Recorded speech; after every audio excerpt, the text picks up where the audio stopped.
देखो यार, अगर तुम लोग रिकी स्टार के फैन हो तो ये वीडियो तुम्हारे लिए होने वाली है, क्योंकि रिकी स्टार के डब्ल्यूडब्ल्यूई पे डेब्यू को लेकर बैक स्टेज से बहुत बड़ी अपडेट आ रही है। एईडब्ल्यू ऑल इन 2025 के अटेंडेंस रिकॉर्ड को लेकर टोनी खान का काफी बोल्ड स्टेटमेंट आ चुका है। मर्सिडीज मोन के डब्ल्यूडब्ल्यूई पर रिटर्न के ओरिजिनल प्लान को लेकर मर्सिडीज मोन ने काफी बड़ा खुलासा कर दिया है। तो गाइज, वहीं यूके में एईडब्ल्यू के कल होने वाले फर्स्ट डायनामाइट के ऊपर हमें यहाँ पर क्या कुछ चीजें देखने को मिलेंगी, इसको लेकर हम इस वीडियो पर बात करेंगे। तो गाइज चलिए बिना किसी देरी के शुरू करते हैं इस वीडियो को। और सबसे पहले बात करेंगे एब्सोल्यूट रिकी स्टार की। गाइज यहाँ पर ये बात हम सभी लोगों को मालूम है, पिछले 8 महीनों से एईडब्ल्यू पर हमें रिकी स्टार देखने को नहीं मिलेंगे और लगातार एईडब्ल्यू से गायब रहने के बाद ऑलरेडी यहाँ पर यह कंफर्म माना जा रहा है कि जैसे ही रिकी स्टार का एईडब्ल्यू कॉन्ट्रैक्ट ओवर होगा वो यहाँ पर एईडब्ल्यू को लीव करके डब्ल्यूडब्ल्यूई को ज्वाइन करेंगे, क्योंकि रिकी स्टार के सभी करीबी दोस्त भी डब्ल्यूडब्ल्यूई के ऊपर काम कर रहे हैं।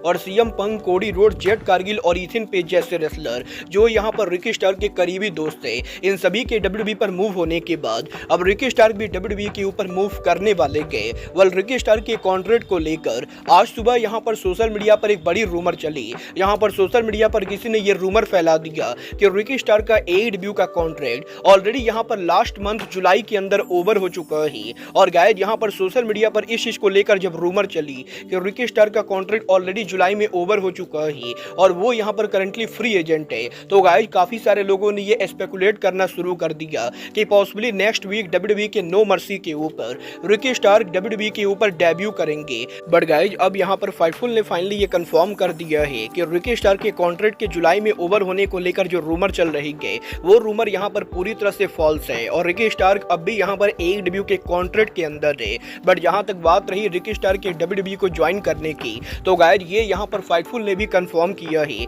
कि डब्ल्यूडब्ल्यूई की नजर काफी लंबे टाइम से रिकी स्टार के ऊपर है और डेफिनेटली यहाँ पर जैसे ही रिकी स्टार का कॉन्ट्रैक्ट ओवर होता है डब्ल्यूडब्ल्यूई कंपनी ये मेक श्योर करेगी कि रिकी स्टार यहाँ पर डब्ल्यूडब्ल्यूई के ऊपर मूव करे। और गाइस यहाँ पर आप लोग ये मानकर चल सकते हो कि जैसे ही रिकी स्टार का कॉन्ट्रैक्ट ओवर होगा वो यहाँ पर डब्ल्यूडब्ल्यूई के ऊपर मूव करेंगे। वेल, मुझे पर्सनली इस चीज की बहुत ही ज्यादा गट फीलिंग आ रही है कि पॉसिबली डब्ल्यूडब्ल्यूई एनएक्सटी के सीडब्ल्यू पर पहले एपिसोड के ऊपर शिकागो में जब सीएम पंक शो को ओपन करेंगे तो पॉसिबली पंक के द्वारा रिकी स्टार को लाया जाने वाला है, क्योंकि गाइस डेफिनेटली यहां पर अक्टूबर तक रिकी स्टार का कॉन्ट्रैक्ट ओवर होने वाला है और इस चीज के हाई चांसेस है कि सीडब्ल्यू नेटवर्क पर पहले एनएक्सटी शो के ऊपर सीएम पंक के द्वारा रिकी स्टार को एनएक्सटी के ऊपर लाया जाए, क्योंकि पंक ने ऑलरेडी ये टीज कर दिया है कि वो यहां पर सीडब्ल्यू पर एनएक्सटी के पहले शो के ऊपर फैंस के लिए कुछ बड़ा सरप्राइज लाने वाले गए। वेल गाइस, ये तो बात ही एब्सोल्यूट रिकी स्टार की। बट गाइस, जहां तक बात रही डब्ल्यूडब्ल्यूई और एईडब्ल्यू की, तो गाइस यहीं एईडब्ल्यू कंपनी की टीबीएस चैंपियन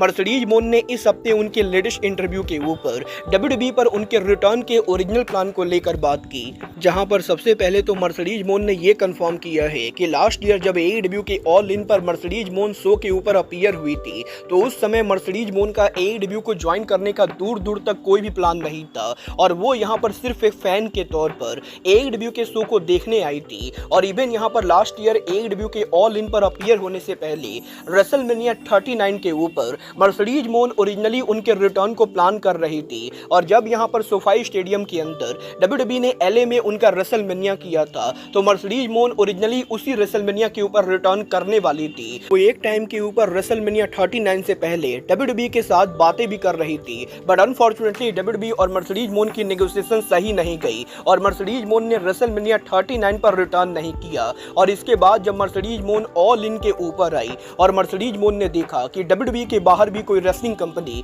इतने ज्यादा लार्ज क्राउड को अपने शो के ऊपर ला सकती है और इस कंपनी के अंदर रेसलर्स को फ्रीडम भी मिलती है, तो मर्सिडीज मोन ने फाइनली यहाँ पर ऑल इन के बाद एईडब्ल्यू कंपनी के साथ बात करना शुरू किया और अब यहाँ पर फाइनली वो एईडब्ल्यू के अंदर इस साल ऑल इन पर चैंपियन के तौर पर वॉक करने वाले गए। और जहां लास्ट ईयर मर्सिडीज मोन क्राउड में फैन के तौर पर बैठी थी, इस साल वो एईडब्ल्यू के फेस के तौर पर ऑल इन के ऊपर एंटर करेंगी। वेल गाइज, ये तो बात ही मर्सिडीज मोन की। बट गाइज, जहां तक बात रही एईडब्ल्यू के ऑल इन की, तो गाइज ये बात तो हम सभी लोगों को मालूम है, इस साल वेम्बली में एईडब्ल्यू के ऑल इन के बाद अगले साल यूएसए में ग्लोब फील्ड स्टेडियम के अंदर एईडब्ल्यू कंपनी यहां पर ऑल इन 2025 करेगी और टेक्सास में एईडब्ल्यू के ऑल इन 2025 को लेकर अब टोनी खान का बहुत ही बोल्ड स्टेटमेंट आ रहा है। गाइज, यहाँ पर इस हफ्ते टोनी खान के इंटरव्यू के ऊपर टोनी खान से जब ऑल इन 2025 को लेकर बात की गई तो गाइस टोनी खान से ये पूछा गया कि टोनी खान को क्या लगता है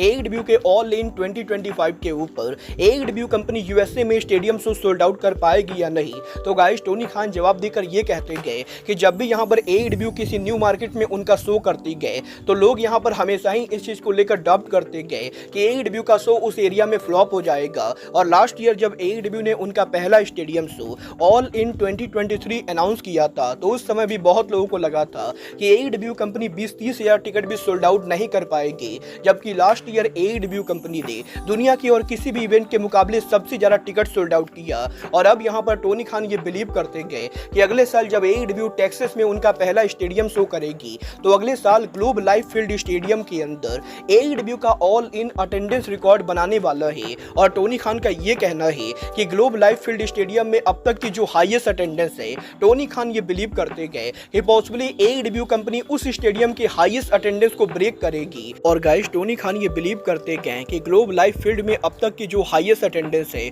उस अटेंडेंस को AEW company next year all in के द्वारा ब्रेक करेगी। वेल गाइस बात करें ग्लोब लाइफ फील्ड स्टेडियम की तो गाइस मैं आपको बता दूं ग्लोब लाइफ फील्ड स्टेडियम की अब तक की हाईएस्ट अटेंडेंस मॉर्गन वॉलन के कॉन्सर्ट के लिए हुई थी, जहां पर उस कॉन्सर्ट के ऊपर करीबन यहां पर 43,598 लोग मौजूद थे और 43,598 क्राउड आने के बाद मॉर्गन वॉलन के कॉन्सर्ट की अटेंडेंस आज भी यहां पर ग्लोब लाइफ फील्ड स्टेडियम की हाईएस्ट अटेंडेंस है। और अब यहां पर जब टोनी खान का ये बोलना है कि Tony Khan possibly all in के जरिए उस स्टेडियम के हाईएस्ट अटेंडेंस रिकॉर्ड को ब्रेक कर सकते गए तो गाइस यहां पर अगले साल ऑल इन के ऊपर कम से कम 43,600 लोगों को शो पर आना पड़ेगा, जो मुझे यहां पर नहीं लगता है कि हो पाएगी, क्योंकि गाइस यहां पर कॉन्सर्ट के ऊपर काफी छोटा सेट डिजाइन लगता है। बट वहीं सेम टाइम के ऊपर AEW कंपनी ऑल इन के लिए डेफिनेटली उनका सेट डिजाइन और हार्ड कैम लगाएगी। और ऑलरेडी यहां पर जिस स्टेडियम की कैपेसिटी ही 43,000 के बराबर है, उस स्टेडियम में सेट डिजाइन और हार्ड कैम लगने के बाद मुझे यहां पर नहीं लगता है कि अगर ऑल इन सोल्ड आउट भी हो जाता है और हाई टिकट डिमांड भी होती गए तब भी यहां पर AEW कंपनी ऑल इन को लेकर अटेंडेंस रिकॉर्ड बना पाएगी। वेल अब ये तो नेक्स्ट ईयर पता चलेगा कि ग्लोब लाइफ फील्ड स्टेडियम में AEW company all time attendance record break करती है या नहीं। बट गाइस चलिए फिलहाल आगे बढ़ते हैं और बात करते हैं AEW के retired superstar the icon sting की। वेल गाइस ये बात तो मैं आपको ऑलरेडी बता चुका हूँ। 2 हफ्तों पहले ऑर्लिंगटन में AEW कोलिजन के बैक स्टेज के ऊपर स्टिंग ने पहली बार उनके रिटायर होने के बाद AEW कंपनी को विजिट किया था। और यहीं स्टिंग के AEW के बैक स्टेज एरिया को विजिट करने के बाद इस हफ्ते स्टिंग यहाँ पर एक latest beat and grid show के ऊपर पहुंची, जहां पर काफी सारे लोगों ने स्टिंग के साथ उनके फोटो को खिंचवाया। और जैसा कि आप इस पिक्चर में देख सकते हो, रिटायरमेंट के बाद स्टिंग के बाल और दाढ़ी दोनों के दोनों ग्रे हो चुके गए और स्टिंग यहाँ पर रिटायरमेंट के बाद बिना फेस पेंट के काफी डिफरेंट लग रहे गए। वेल गाइज ये तो बात ही आइकॉन स्टिंग की। बट गाइज चलिए फिलहाल आगे बढ़ते और बात करते हैं माइकल ओकू के AEW में डेब्यू करने की। गाइज यहाँ पर ये बात हम सभी लोगों को मालूम है कि पिछले काफी दिनों से ये रूमर चल रही गए कि रेप्रो wrestling superstar Michael Oku AEW के ऑल इन वीकेंड के अंदर या तो कल होने वाले डायनामाइट के ऊपर डेब्यू करेंगे या AEW के ऑल इन के ऊपर डेब्यू कर सकते गए। और कुछ लोगों का तो ये तक कहना है कि AEW कंपनी और माइकल ओकू के बीच में माइकल ओकू के फुल टाइम कंपनी ज्वाइन करने को लेकर कॉन्ट्रैक्ट नेगोशिएशन भी चल रहा है। वेल अब यहाँ पर माइकल ओकू ने खुद आज ये कंफर्म कर दिया है कि डेफिनेटली यहाँ पर माइकल ओकू और AEW के मैनेजमेंट के बीच में ओकू के AEW में आने को लेकर बातें हुई गए। बट यहाँ पर यह बात बिल्कुल ही गलत है कि माइकल ओकू ऑल इन वीकेंड में 100% काम करेंगे, क्योंकि ओकू का ये कहना है कि अब भी यहाँ पर AEW के मैनेजमेंट और ओकू के बीच में किसी भी तरह की कोई भी डील फाइनलाइज नहीं हुई गए और माइकल ओकू इस चीज को लेकर श्योर नहीं गए कि वो ऑल इन वीकेंड में AEW के शो पर काम करेंगे या नहीं। वेल गाइस जब ये तो आने वाला टाइम बताएगा कि AEW के ऑल इन पेपर व्यू के ऊपर या AEW के यूके में पहले डायनामाइट के ऊपर ओकू यहाँ पर अपीयर होते हैं या नहीं। बट गाइस जहां तक बात रही AEW के यूके में पहले डायनामाइट की, तो गाइस अब मैं आपको बता दूं कल यहाँ पर AEW कंपनी पहली बार नॉर्थ अमेरिका के बाहर उनका डायनामाइट शो करने वाले गए, जहां पर AEW कंपनी कल यहाँ पर उनके डायनामाइट को हमें यहाँ पर कार्डिफ में करते हुए दिखाई देगी। और बात करें यहाँ पर AEW के डायनामाइट के करीना और टिकट सेल की, तो गाइस AEW के कल होने वाला यूके का पहला dynamite show AEW company Utilita arena में करेगी, जिस अरीना में AEW की ओवरऑल कैपेसिटी करीबन 4236 के बराबर है और 4236 टिकट में से AEW ने अब यहां पर सारे टिकट सोल्ड आउट कर दिए हैं। और AEW का यूके में कल होने वाला डायनामाइट शो हमें यहां पर पूरी तरह से सोल्ड आउट देखने को मिलेगा, जहां पर 4200 से ज्यादा लोग अरीना के अंदर होंगे। और बात करें अगर यहां पर इस शो की, तो गाइस यहां पर इस चीज के बहुत ही ज्यादा हाई चांसेस है कि ये शो आपको टीवी पर लाइव देखने को ना मिलकर बल्कि प्री रिकॉर्डेड देखने को मिलेगा, क्योंकि यूके और यूएसए के टाइम के अंदर काफी डिफरेंस है और टाइम डिफरेंस की वजह से यूके में ये शो यहां पर पहले होगा और जो लोग अरीना में होंगे उनके यहां पर शो लाइव देखने को मिलेगा, तो वहीं टीवी के ऊपर लोगों को ये शो कुछ घंटों के बाद देखने को मिलेगा। बट गाइज बात करें यहां पर AEW के ऑल इन के गो होम एडिशन डायनामाइट के मैचेज और सेगमेंट की, तो AEW के ऑल इन के लास्ट डायनामाइट के ऊपर हमें यहां पर AEW में मैक्सवेल जेकब फ्रीडमैन और विल ऑस्प्रे ऑल इन से पहले फेस टू फेस देखने को मिलेंगे। तो वहीं AEW के FTW champion Chris Jericho AEW के अंदर AEW के newest superstar Dynamite king Tommy Willington को फेस करेंगे। तो वहीं AEW के ऑल इन पर टोनी स्टोम के हाई प्रोफाइल टाइटल मैच से पहले टोनी स्टोम ऑल इन के गो होम एडिशन डायनामाइट के ऊपर उनका टाइटल ऑन द लाइन रखेंगे, जहां पर यूके ओन सुपरस्टार सरिया यहां पर गो होम एडिशन डायनामाइट पर वुमेन चैंपियनशिप के लिए चैलेंज करेंगी। और अगर यहां पर सरिया चैंपियन बन जाती है तो वो ऑल इन के ऊपर टाइटल डिफेंड करेंगी। बट इसके बाद AEW के डायनामाइट शो के ऊपर कल यहां पर AEW का continental championship on the line होगा,